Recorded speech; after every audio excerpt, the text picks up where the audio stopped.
Hello everyone, welcome DP class. कैसे हो आप सब? उम्मीद है बेटा सब लोग बहुत अच्छे होंगे, पढ़ाई वगैरह भी बहुत अच्छे से कर रहे होंगे।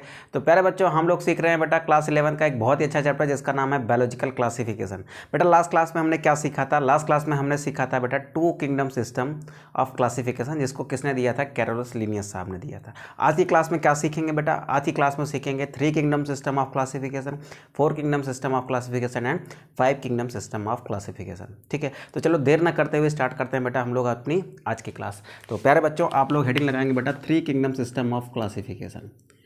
Three kingdom system of classification. ठीक, हमें क्या देखना है बेटा? Three kingdom system of classification देखना है।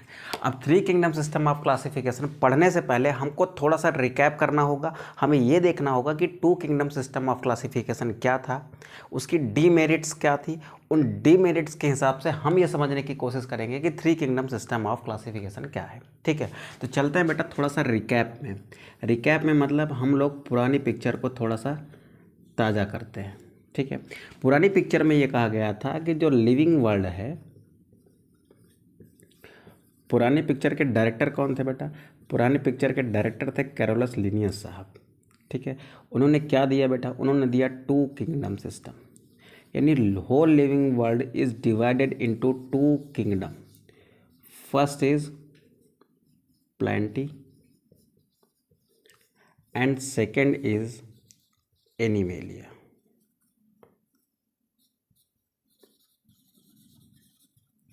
ठीक है, अब क्या हुआ था बेटा? इस क्लासिफिकेशन के बाद इसके कुछ डीमेरिट्स सामने आए थे। इसके कुछ डीमेरिट्स सामने आए थे। हम लोग इसके डिटेल में नहीं जाते हैं क्योंकि डिटेल्ड वीडियो का लिंक आपको डिस्क्रिप्शन में मिल जाएगा, वहाँ से आप देख लीजिएगा। हम लोग चलते हैं बेटा इस क्लासिफिकेशन सिस्टम की डीमेरिट्स में। ठीक है, कितनी डीमेरिट्स थी? तो सर तीन डीमेरिट्स थी। कितनी डीमेरिट थी बेटा? तीन डीमेरिट। तो जो इसकी पहली डीमेरिट थी वो ये थी कि यूनिसेलुलर ऑर्गेनिज्म और मल्टी सेलुलर ऑर्गेनिजम्स को एक साथ रखा गया था। कैसे रखा गया था बेटा? एक साथ रखा गया था। Unicellular organisms and multicellular organisms को एक साथ रखा गया था।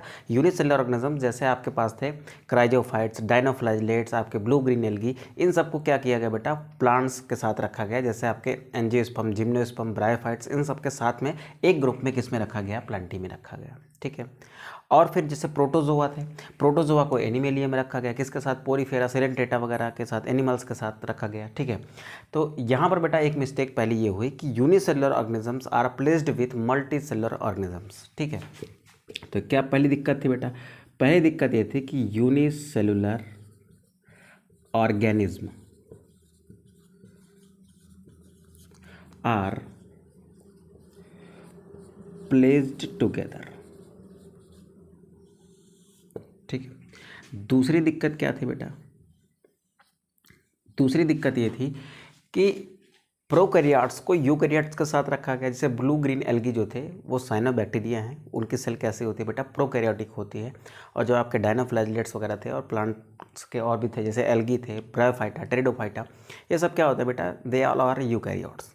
तो प्रोकैरियोट्स एंड यूकैरियोट्स को एक साथ कहाँ रखा गया था? प्लांटी में रखा गया था। दूसरी डीमेरिट थी। तो दूसरी क्या लिखेंगे बेटा? प्रोकैरियोट्स आर प्लेस्ड विथ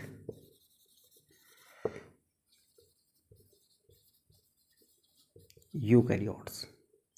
ठीक है, यानी प्रिमिटिव सेल वालों को एडवांस सेल वालों के साथ रखा गया। प्रोकैरियोट्स का मतलब पुराने सेल वाले, यूकैरियोट्स का मतलब एडवांस सेल वाले जिसमें न्यूक्लियस था। प्रोकैरियोट मतलब विदाउट न्यूक्लियस वाले, यूकैरियोट मतलब न्यूक्लियस वाले। ठीक है, तो फिर तीसरा डीमेरिट क्या था सर? तीसरा डीमेरिट ये था कि कुछ ऑर्गेनिजम्स ऐसे थे जो ऑटोट्रॉप्स थे और कुछ ऐसे थे जो हेट्रोट्रॉप्स थे। जैसे फंजाई जो था वो क्या था बेटा? वो हेट्रोट्रॉप्स होते हैं आपके। आपके एल्गी हो गए, bryophyta, pteridophyta, gymnosperm, they all are autotrophs, प्रकाश संश्लेषण द्वारा भोजन बनाते हैं। तो ऑटोट्रॉप्स और हेट्रोट्रॉप्स को एक साथ एक ही ग्रुप में रखा गया, ये एक तीसरा डिमेरिट था। तो क्या लिखेंगे बेटा? Heterotrophs are placed with autotrophs. ठीक है, तो ये सारे डिमेरिट थे किसके, टू किंगडम सिस्टम के। ठीक है, अब इस पुरानी पिक्चर को हम ध्यान में रखते हुए हम लोग देखते हैं इसका, ये तो था सीज़न 1, अब इसी पर बेस्ड आ रहा है सीज़न 2। तो चलिए चलते हैं बेटा हम लोग सीज़न 2 पर। सीज़न 2 में हम लोग देखेंगे कि कैसे इन कमियों में से कुछ कमियों को दूर किया किसने, three kingdom system of classification ने। तो फर्स्ट ऑफ ऑल हम लोग ये जानने की कोशिश करते हैं कि ये three kingdom system of classification किसने दिया था। ठीक है, तो this kingdom system, this three kingdom system of classification, this three kingdom system of classification was given by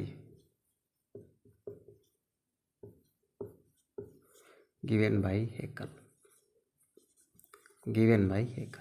अब हेकल साहब ने क्या किया, बेटा, हेकल साहब ने living world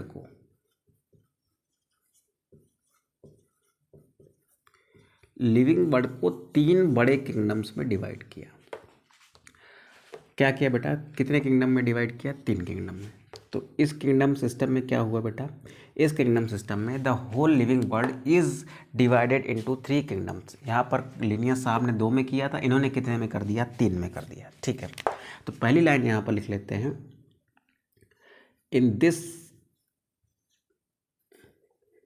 this classification the living world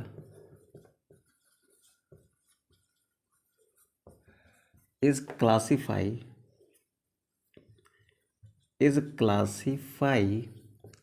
into 3 kingdom system।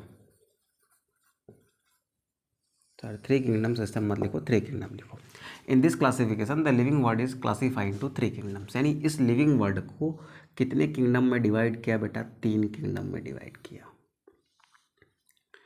कितने किंगडम में, 3 किंगडम में। कौन कौन से थे वो 3 किंगडम, पहला किंगडम तो बनाया बेटा इन्होंने प्लांटी का। ठीक, दूसरा बनाया इन्होंने एनिमेलिया का। सर ये तो सेम है जैसे लिनियस साहब ने बनाया था। अब इन्होंने क्या किया, कुछ यूनिसेलर ऑर्गेनिज्म प्लांटी में थे, जैसे आपके ब्लू ग्रीन एल्गी थे, इसमें और क्या थे बेटा, क्राइजोफाइट्स थे, और क्या थे, और इसमें डाइनोफ्लैजिलेट्स थे।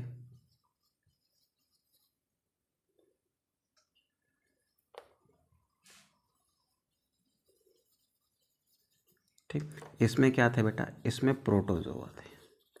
तो इन सब को बेटा हटा के इन्होंने क्या कर लिया, एक ग्रुप में इकट्ठा कर दिया। तो blue green algae, protozoa, chrysophytes, dinoflagellates, इन सबको उठा के एक अलग से ग्रुप बना दिया और उस ग्रुप का नाम रख दिया प्रोटोक्टिस्टा। बेटा इसको प्रोटिस्टा के साथ आपको कंफ्यूज नहीं करना है, ये क्या है बेटा, प्रोटोक्टिस्टा है। ठीक है, प्रोटोक्टिस्टा में किसको रखा गया, प्रोटोक्टिस्टा में रखा गया उसको जो ऑर्गेनिज्म यूनिसेलुलर थे। अब देखो लिविंग वर्ल्ड की कैटेगरी कितनी बन रही है, लिविंग वर्ल्ड की 3 कैटेगरीज आ गई हैं बड़ी बड़ी, इनको हम कह दिए 3 किंगडम है ये, plant kingdom, Protoctista kingdom and animalia. Plantae में किसको रखा गया, प्लांटी में उन ऑर्गेनिजम्स को रखा गया जिनमें क्या था बेटा, जो autotrophic mode of nutrition follow करते थे एंड जिनमें क्या थी, सेल वॉल थी। ठीक है, इनमें क्या था बेटा, ऑटोट्रॉपिक को छोड़ दो, अभी आप सेल वॉल को कंसिडर करो। ये मान लो कि बेटा सेल वॉल प्रेजेंट थी और क्या थे, ये मल्टी सेलुलर थे। ठीक है, दूसरी बात क्या थी बेटा, प्रोटोक्टिस्टा में क्या कौन थे, ऑल यूनिसेलुलर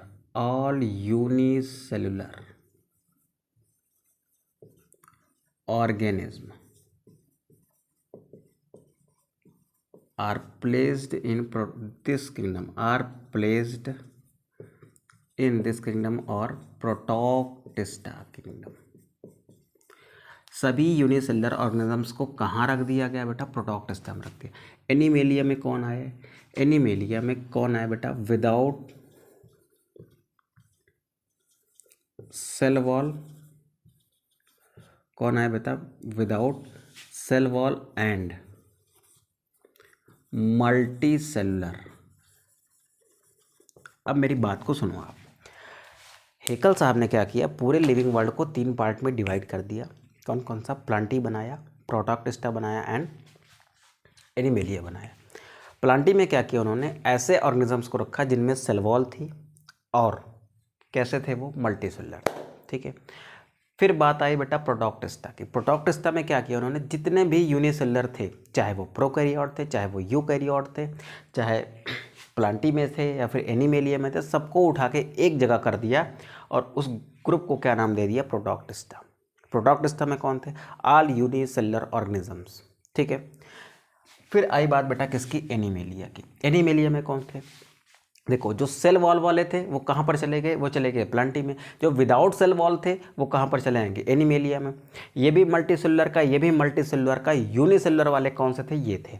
तो अब इन्होंने लिनियस साहब की एक समस्या तो दूर कर दी, कौन सी, unicellular organisms are placed together with, यहाँ पर एक लाइन और लिखना चाहिए था थोड़ा सा, टुगेदर विथ मल्टी सेलुलर। बेटा इसको मेंटेन कर लेना, थोड़ा सा भूल गया मैं, भूल क्या गया, जल्दी जल्दी में मिस कर गया। तो देखो इधर, unicellular organisms are placed together with multicellular. तो ये जो लाइन थी यहाँ पर, ये सारे के सारे जो यूनिसेलुलर हैं किसके साथ थे, मल्टी सेलुलर के साथ रखे गए थे। लेकिन अब इनको हटा के एक अलग से किंगडम में रख दिया गया, उसका नाम रख दिया गया बेटा प्रोटॉक्टिस्टा, ठीक है। अब बेटा इस 3 किंगडम सिस्टम ऑफ क्लासिफिकेशन के क्या डीमेरिट्स थे, आप अपने कॉन्सेप्ट से बताओ, ठीक है। आप अपनी चेतना से बताओ कि अभी भी इस 3 किंगडम सिस्टम ऑफ क्लासिफिकेशन में क्या समस्याएं बनी है, ये समस्या बनी है कि नहीं बनी है।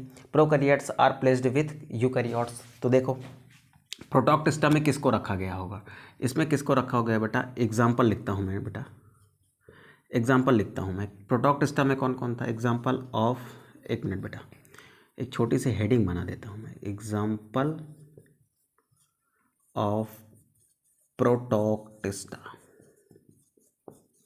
ठीक है। पहला हमने रखा इसमें ब्लू ग्रीन एल्गी को, किसको रखा बेटा, ब्लू ग्रीन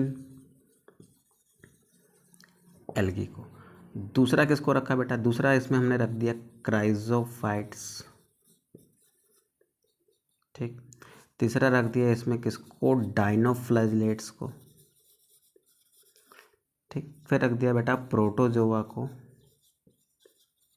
और फिर एटसेट्रा कर देता हूँ, ठीक है। अब सवाल ये आता है कि ये तो चलो ठीक है कर दिया, यूनिसेलुलर को अलग कर दिया किससे, मल्टीसेलुलर से, तो एक प्रॉब्लम तो सॉल्व कर दी हेकल साहब ने। लेकिन अभी भी बेटा 2 प्रॉब्लम, 2 मिस्ट्री ऐसी थी। देखो एक पहला सीज़न आया किसका, कैरोलस लिनियस साहब को उन्होंने दिया, उस सीज़न में कुछ रहस्यमयी बातें रह गई। कितनी रहस्यमयी बातें, 3 रहस्यमयी बातें। एक रहस्य को सुलझाया अगले सीजन यानी सीजन 2 ने, जिसमें क्या आया, 3 किंगडम सिस्टम आया। अब बचे कितने रहस्य हैं, 2 रहस्य, तो इनको सुलझाने के लिए 2 और सीजन आएंगे, यानी अभी 2 और क्लासिफिकेशन आने वाले हैं। तो बेटा यहाँ पर क्या समस्या बनी रही, डीमेरिट्स क्या क्या बने रहे किसके, 3 किंगडम सिस्टम ऑफ क्लासिफिकेशन के, कि प्रोकैरियोट को कहाँ रखा गया, यूकैरियोट के साथ। कैसे, देखो ये जो ब्लू ग्रीन एल्गी है ये क्या है बेटा, एक बैक्टीरिया है जिसको हम साइनोबैक्टीरिया कहते हैं। ये क्या है बेटा, साइनोबैक्टीरिया, ठीक है। They are prokaryotic cell and they are placed with eukaryotic cell. ये सब क्या है बेटा, यूकैरियोट्स हैं, और ये क्या है बेटा, प्रोकैरियोट्स हैं। ठीक है, तो बेटा ध्यान से सुनेंगे, हम लोग क्या कह रहे हैं बेटा, हम लोग ये कह रहे हैं कि ये सब यूकैरियोट हैं और ये सब क्या है बेटा, प्रोकैरियोट। प्रोकैरियोट और यूकैरियोट को एक साथ रखा गया है, यानी ये वाली समस्या बनी है भी, हाँ सर बनी है, ठीक है। और क्या था बेटा, और ये है तीसरी समस्या क्या है, हेट्रोट्रॉप्स और ऑटोट्रॉप्स साथ साथ में। इस प्लांटी में अभी भी फंजाई और प्लांट्स, इन दोनों में सेल वॉल होती है, दोनों मल्टीसेलुलर होते हैं। फंजाई में ईस्ट को छोड़कर बाकी सारे फंजाई लगभग क्या होते हैं, मल्टीसेलुलर ही होते हैं बेटा। तो फंजाई और प्लांट्स दोनों मल्टीसेलुलर हैं, दोनों में क्या है, सेल वॉल है। तो अभी भी फंजाई और प्लांट्स कहाँ बने थे बेटा, प्लांटी में बने थे। तो ये दोनों प्रॉब्लम्स क्या थी बेटा, अभी भी बनी थी, ठीक है। तो अगर मुझे लिखना होगा डीमेरिट्स ऑफ 3 किंगडम सिस्टम, तो मैं किसको लिखूंगा बेटा, इन दोनों को मैं क्या कहूँगा, डीमेरिट्स ऑफ 3 किंगडम सिस्टम। तो अब बेटा मैं इसको थोड़ा सा रफ करता हूँ और यहाँ पर लिखता हूँ किसके demerits, 3 kingdom system of classification के डीमेरिट्स। क्या क्या डिमेरिट बताया मैंने? पहला कि आपका प्रोकैरियोटिक किसके साथ प्लेस्ड है अभी भी? यूकैरियोटिक के साथ। और फिर आपके ऑटोट्रॉप्स जो है ना उनके साथ में क्या रखा हुआ है? हेटेरोट्रॉप्स को। ठीक है, तो यहाँ पर लिखेंगे बेटा हेडिंग लगा के छोटी सी, demerits of three kingdom system of classification.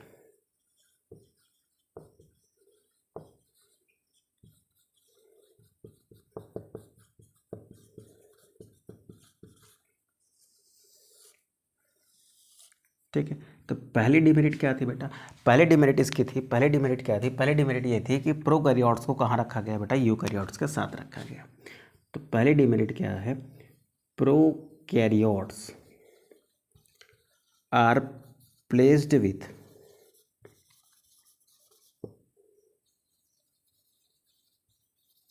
Eukaryotes. ठीक है, फिर क्या देखेंगे बेटा? फिर हम लोग देखेंगे कि क्राइजोफाइट्स, डायनोफ्लैजिलेट्स और ये सब क्या है बेटा? यूकैरियोट है, और ये क्या है? आपका प्रोकैरियोट है। तो एक प्रॉब्लम तो हमने लिख ली। दूसरी प्रॉब्लम क्या थी कि ऑटोट्रॉप्स, ये ऑटोट्रॉप्स है और ये क्या है? हेटेरोट्रॉप्स। हेटेरोट्रॉप्स को ऑटोट्रॉप्स के साथ रखा गया। तो दूसरी प्रॉब्लम क्या लिखेंगे कि heterotrophs are placed with autotrophs. Autotrophs का मतलब जो अपना खाना खुद बना लेते हैं फोटोसिंथेसिस के थ्रू।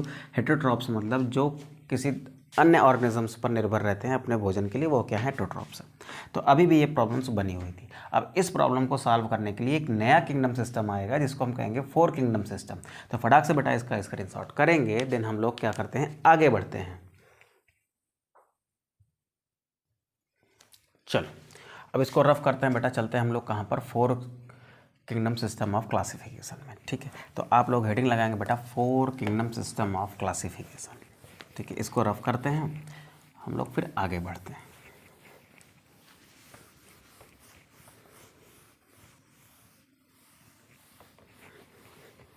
इस डीमेरिट को लिखे रहने देते हैं क्योंकि इसका यूज़ हम अभी आगे करने वाले हैं। ठीक है, चलो अब यहाँ पर बेटा हेडिंग लगाते हैं हम लोग four kingdom system of classification. ठीक है, सबसे पहले क्या लिखेंगे बेटा? इस क्लासिफिकेशन को दिया किसने था? इस क्लासिफिकेशन को एच.एफ. कोपलैंड द्वारा दिया गया था। तो क्या लिखेंगे बेटा? This four kingdom system of classification, system of classification was given by H.F. Copeland. H.F. Copeland किसके द्वारा दिया गया था बेटा? एच.एफ. कोपलैंड के द्वारा दिया गया था। अब इन्होंने क्या किया?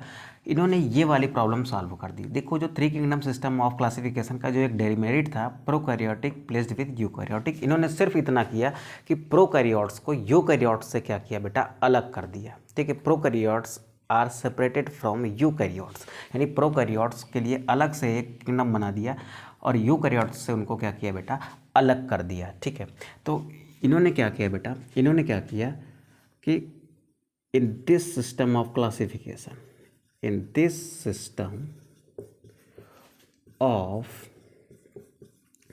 क्लासिफिकेशन क्या किया बेटा? इन्होंने क्या किया? इन्होंने इस डीमेरिट को ख़त्म कर दिया। किसकी? Three kingdom system of classification की इस डीमेरिट को ख़त्म कर दिया, यानी प्रोकैरियोट्स को यूकैरियोट्स से क्या किया? अलग कर दिया। In this system of classification prokaryotes are separated from eukaryotes and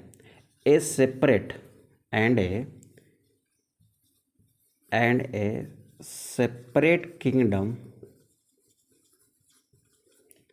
is formed for prokaryotes. अब प्रोकैरियोट्स के लिए एक नया किंगडम बनाया गया। अब देखो क्या हुआ ये कि जो मेरा लिविंग वर्ल्ड था, क्या था, जो मेरा लिविंग वर्ल्ड था, यानी जो हमारी दुनिया थी, ठीक, इस दुनिया भर के जीवियों को कितने किंगडम में डिवाइड किया, 4 किंगडम में। कितने किंगडम में सर, 4 किंगडम में। ठीक है, कौन कौन से थे बेटा, पहले वाला क्या था, पहले वाला हमारा प्लांटी था। ठीक है, फिर लास्ट वाला क्या था, लास्ट वाला सर एनिमेलिया था।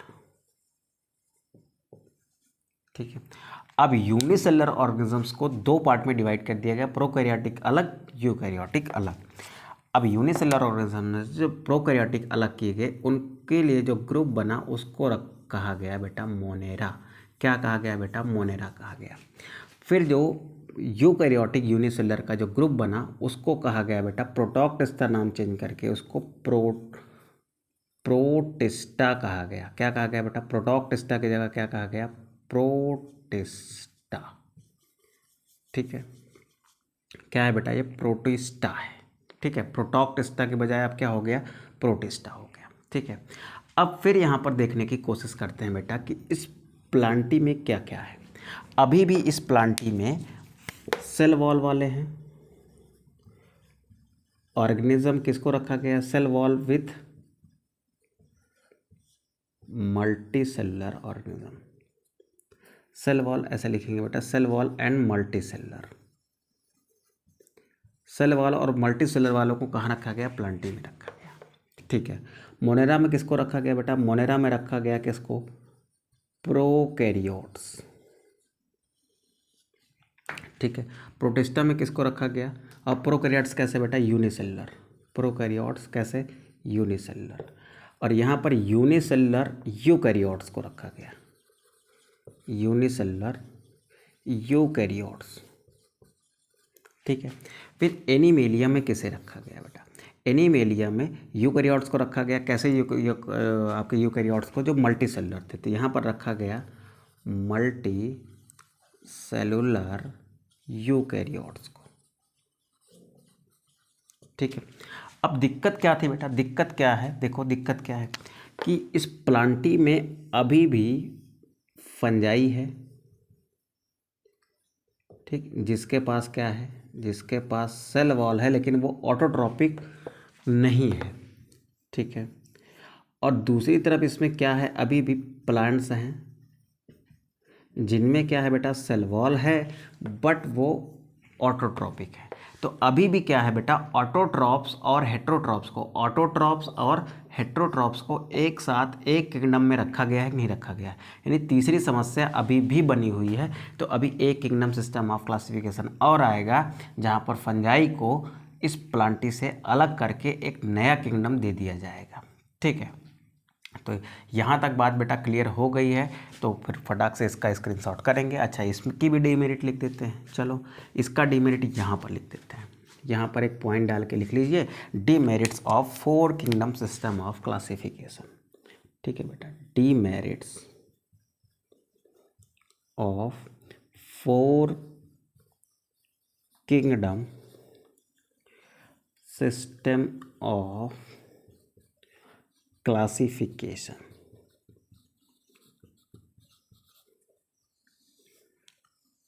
ठीक, तो अब एक ही डीमेरिट बच रही है, कौन सी, हेट्रोट्रॉप्स और प्लेस्ड विथ ऑटोट्रॉप्स, यानी फंजाई को कहाँ के साथ रखा गया है बेटा, प्लांट्स के साथ रखा गया है। तो एक ही समस्या बच रही है, heterotrophs are placed with autotrophs. ठीक, किसमें, प्लांटी में। ठीक है, अब इसका फटाक से स्क्रीनशॉट करेंगे। स्क्रीनशॉट करने से पहले इस 3 किंगडम सिस्टम के डीमेरिट को हटा दिया जाए ताकि आपका ये 4 किंगडम सिस्टम का फ्रेश चीज़ यहाँ पर उपलब्ध रहे। ठीक है, अब फटाक से इसका स्क्रीनशॉट करिए, देन हम लोग आगे बढ़ते हैं। चलिए बेटा, अब आगे बढ़ते हैं हम लोग।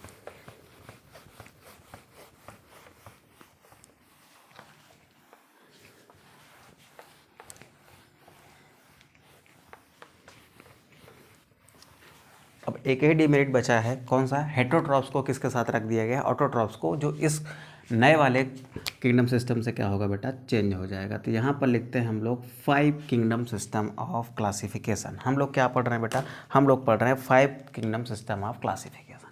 फर्स्ट ऑफ ऑल किसके द्वारा दिया गया था? तो पहली लाइन लिखते हैं बेटा, this system of classification, this system of classification is given by, अब ये किसने दिया था बेटा? ये दिया था R.H. विटेकर साहब ने। किसने दिया था? R.H. विटेकर ने। Given by R.H. विटेकर। एक मिनट बेटा, ज़रा चेक कर लें दो उस साइड में दिख रहा है बराबर कि नहीं दिख रहा है। हाँ ठीक है, दिख रहा है। R.H. विटेकर इन कब दिया गया था बेटा? 1961 में दिया गया। ठीक है, कब दिया गया बेटा? 1961 में दिया गया। ठीक है, अब इन्होंने क्या कहा होगा? इन्होंने क्या किया होगा? हेटरोट्रॉप्स को ऑटोट्रॉप से अलग कर दिया और एक अलग से ग्रुप बना दिया। सेल वॉल वाले जो हेटरोट्रॉप्स थे उनका एक अलग से ग्रुप बना दिया। ठीक है, तो अब कितने किंगडम हो गए? 5 किंगडम हो गए। लेकिन याद रखिएगा बेटा, इस R.H. विटेकर ने क्या किया कि जितने भी लिविंग ऑर्गेनिजम्स थे उनको एक प्रॉपर क्राइटेरिया के अकॉर्डिंग डिवाइड किया। क्राइटेरिया मतलब कुछ निश्चित पैमानों के अकॉर्डिंग उन्होंने उनको क्या किया बेटा? क्लासीफाई किया। तो यहाँ पर लेते हैं बेटा criteria for classification, criteria of classification. उन्होंने क्या क्राइटेरिया लिए ऑर्गेनिजम्स के क्लासिफिकेशन के, वो समझते हैं।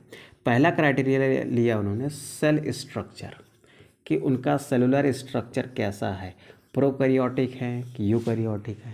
यूकैरियोटिक हैं तो सेल वॉल वाले हैं कि विदाउट सेल वॉल वाले हैं। तो सेल स्ट्रक्चर को कंसिडर किया। दूसरा कंसिडर किया बेटा उन्होंने बॉडी ऑर्गेनाइजेशन को। किसको कंसिडर किया? बॉडी ऑर्गेनाइजेशन को, कि बॉडी का जो ऑर्गेनाइजेशन है वो क्या है बेटा? ज़्यादा कॉम्प्लेक्स है कि कम कॉम्प्लेक्स है। ठीक है, तो क्या लिखेंगे बेटा? यहाँ पर लिखेंगे कॉम्प्लेक्सिटी ऑफ ऑर्गेनाइजेशन,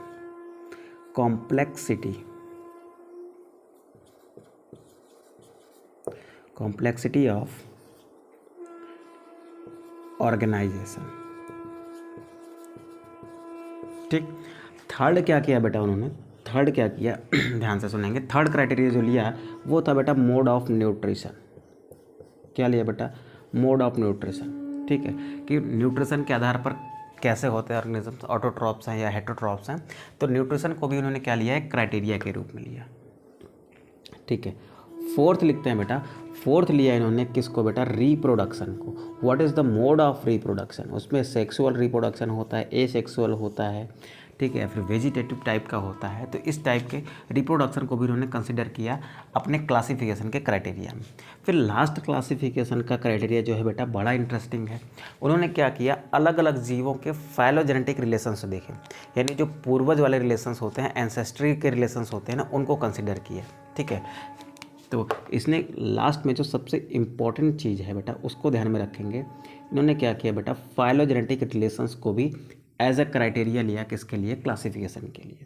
तो लास्ट में क्या लिखेंगे बेटा? लास्ट में लिखेंगे यहाँ पर, लास्ट में लिखेंगे फाइलोजेनेटिक रिलेशनशिप। किसको कंसिडर किया बेटा? फाइलोजेनेटिक रिलेशनशिप को कंसिडर किया। अब इतने सारे क्राइटेरिया के अकॉर्डिंग अब इन R.H. विटेकर साहब ने क्या किया होगा? इन R.H. विटेकर साहब ने क्या किया होगा? इन्होंने किया कुछ नहीं होगा, केवल एक नया सीजन तैयार कर दिया। किसका? क्लासिफिकेशन का। ठीक है, तो R.H. विटेकर साहब ने क्या किया? इन्होंने जितने भी सजीव थे उनको 5 किंगडम्स में डिवाइड कर दिया। कितने किंगडम्स में बेटा? इन्होंने इनको 5 किंगडम्स में डिवाइड कर दिया। ठीक, कौन कौन से 5 किंगडम? पहला जो किंगडम बना वो था प्लेंटी। ठीक, और दूसरा कौन सा था? दूसरा था एनिमेलिया, जो शुरू से चलता चला आ रहा है। ठीक, फिर प्रोकैरियोटिक यूनिसेलुलर के लिए जो आया उसको कहा गया Monera.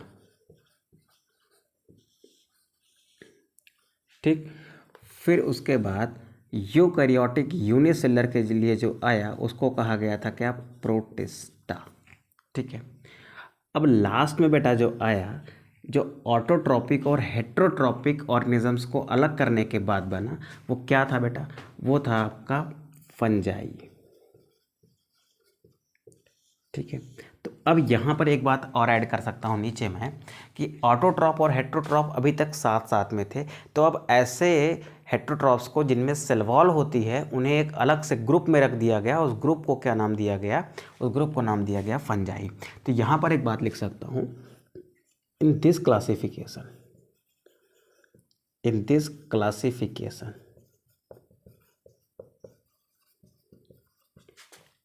heterotrophs which have cell wall, यानी ऐसे हेट्रोट्रॉप जिनके पास क्या थी? सेल वॉल थी, आर सेपरेटेड फ्रॉम ऑटोट्रॉप्स यानी ऑटोट्रॉप्स के साथ में जो रखे हुए थे कौन? हेट्रोट्रॉप्स जिनमें सेल वॉल थी, उन्हें क्या किया गया बेटा? अलग से एक ग्रुप में रख दिया गया। यहाँ पर एक चीज़ और लिख लेता हूँ बेटा, separated from autotrophs which have cell wall. मेरी बात समझने की कोशिश करो। ये लाइन ये कह रही है कि इस क्लासिफिकेशन में हेट्रोट्रॉप्स जिनमें क्या थी? सेल वॉल थी, उन्हें अलग कर दिया गया किससे? ऑटोट्रॉप्स जिनमें क्या थी? सेल वॉल थी। ठीक है। तो यहाँ पर बेटा प्लांटी अब क्या रह गया? प्लांटी। अब प्लांटी में क्या क्या चीज़ें होंगी, मोनेरा में क्या क्या चीज़ें होंगी, फंजाई में क्या चीज़ें होंगी, और प्रोटिस्टा में क्या चीज़ें होंगी बेटा, एनिमेलिया में क्या चीज़ें होंगी, वो देखेंगे। ठीक है। आगे 6 किंगडम सिस्टम भी आया, आर्की बैक्टीरिया का, ये सब, तो उसको पे मत जाओ अभी, क्योंकि हमें क्या देखना है बेटा? 5 किंगडम सिस्टम। प्लांटी में कौन कौन था बेटा? प्लांटी में थे ऐसे ऑर्गेनिज्म जिनमें क्या थी? सेल वॉल थी। ठीक है। और कैसे थे बेटा? वो ऑटोट्रॉपिक थे। ठीक है। और कैसे थे बेटा? और वो थे मल्टी सेलुलर।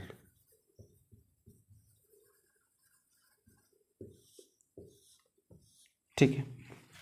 अब फिर क्या हुआ बेटा? मोनेरा में किसे रखा गया बेटा? ऑल बैक्टीरिया विच हैव, सभी बैक्टीरिया में क्या होते बेटा? प्रोकैरियोटिक सेल होती है। जितने भी प्रोकैरियोटिक सेल वाले थे उनको कहाँ रखा गया बेटा? मोनेरा में। और organism with prokaryotic cell are placed in Monera. यहाँ पर लिख लो बेटा, ऑर्गेनिज्म जिनमें क्या थी? प्रोकैरियोटिक सेल थी, उनको कहाँ रखा गया? उनको मोनेरा में रखा गया। फंजाई में किसको रखा गया? जिनमें क्या थी बेटा? जिनमें सेल वॉल थी। ठीक है। जो कैसे थे? जो हेट्रोट्रॉपिक थे। ठीक है। ईस्ट को छोड़कर बाकी सब क्या थे बेटा? मल्टी सेलुलर थे। ठीक है। फिर बात करेंगे बेटा प्रोटिस्टा की। प्रोटिस्टा में कौन कौन थे? इनमें सेल वॉल एब्सेंट थी। क्या थी बेटा? सेल वॉल एब्सेंट थी। ठीक है। कैसे सेल के थे? यूकैरियोटिक सेल के थे। कैसे थे? ये थे मल्टी सेलुलर, सॉरी, ये थे आपके प्रोटिस्टा है ना, ये हैं आपके यूनिसेलुलर।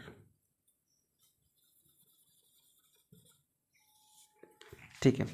लेकिन प्रोटिस्टा में ही कुछ जगह पर आप ऐसा देखोगे कि उनमें क्या दिखाई देगा बेटा? प्रोटिस्टा में ही कुछ जगह पर आप देखोगे कि उनमें सेल वॉल प्रेजेंट दिखाई देगी। तो कुछ में क्या थी बेटा? एब्सेंट थी, एंड कुछ में क्या थी? कुछ में बेटा प्रेजेंट थी। और कैसे हैं बेटा? यूकैरियोटिक सेल के हैं, बिल्कुल हैं। और क्या है इनमें बेटा? यूनिसेलुलर हैं, हाँ हैं।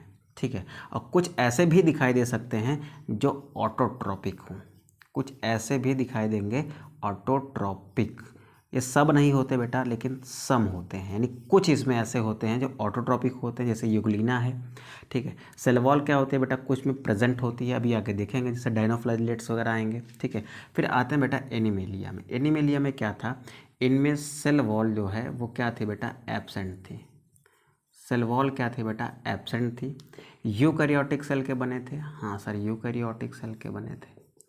ये किसके बने थे बेटा? यूकैरियोटिक सेल के बने थे। और कैसे थे बेटा? ये तो यूनिसेलुलर थे, और ये वाले कैसे थे बेटा? ये सब थे मल्टी सेलुलर। ठीक है। तो ये सारा क्या था बेटा? आपका 5 किंगडम सिस्टम ऑफ क्लासिफिकेशन था, जो किसने दिया था? R.H. विटेकर साहब ने दिया था। तो इसको फर्स्ट मान लिया, सेकेंड, थर्ड, 4 और 5। ठीक है। तो अब हम लोग बेटा क्या सीखेंगे, हम लोग अब नेक्स्ट क्लास में हम लोग मोनेरा को डिटेल में सीखने वाले हैं, फिर हम लोग फंजाई को डिटेल में सीखेंगे, फिर हम लोग प्रोटिस्टा को डिटेल में सीखेंगे, फिर देखो इन तीनों को हम लोग इस चैप्टर में सीखेंगे। बाकी के किंगडम को सीखने के लिए अगला जो चैप्टर होगा ना, इसके बाद वाला जो चैप्टर है वो ये वाला है, उसके बाद वाला फिर ये वाला है, फिर इसके बाद इसकी मार्फोलॉजी एनाटॉमी वगैरह के बारे में बात करेंगे, एंजियोस्पर्म्स की। ठीक है, इस चैप्टर में मोनेरा के बारे में बात करनी है, प्रोटिस्टा के बारे में बात करनी है एंड फंजाई के बारे में बात करनी है। ठीक है, तो नेक्स्ट लेक्चर में बेटा हम लोग किसके बारे में बात करेंगे, नेक्स्ट लेक्चर में हम लोग मोनेरा को कवर करने वाले हैं। ठीक है, तो प्यारे बच्चों, अगर सेशन आपको पसंद आया हो तो प्लीज़ वीडियो को लाइक करिएगा, अपने दोस्तों के साथ शेयर करिएगा, चैनल पर नए हैं तो प्लीज़ सब्सक्राइब करिएगा। ठीक है, तो चलिए इसी उम्मीद के साथ कि सब कुछ बहुत ही बेहतरीन चल रहा है, आपकी क्लासेस भी बहुत अब एक्यूरेट हो गई हैं, टाइम पर आपको डेली 7 बजे मिला करेंगी। ठीक है, तो इसी उम्मीद के साथ कि सब कुछ बहुत ही बेहतरीन होगा, हम लोग आज की क्लास को यहीं कंक्लूड करते हैं। मिलते हैं नेक्स्ट लेक्चर में किस टॉपिक के साथ में, मोनेरा के साथ में। ठीक है, तब तक के लिए अपना और अपनों का ख्याल रखिए और अच्छे से पढ़ाई करिए। ठीक है।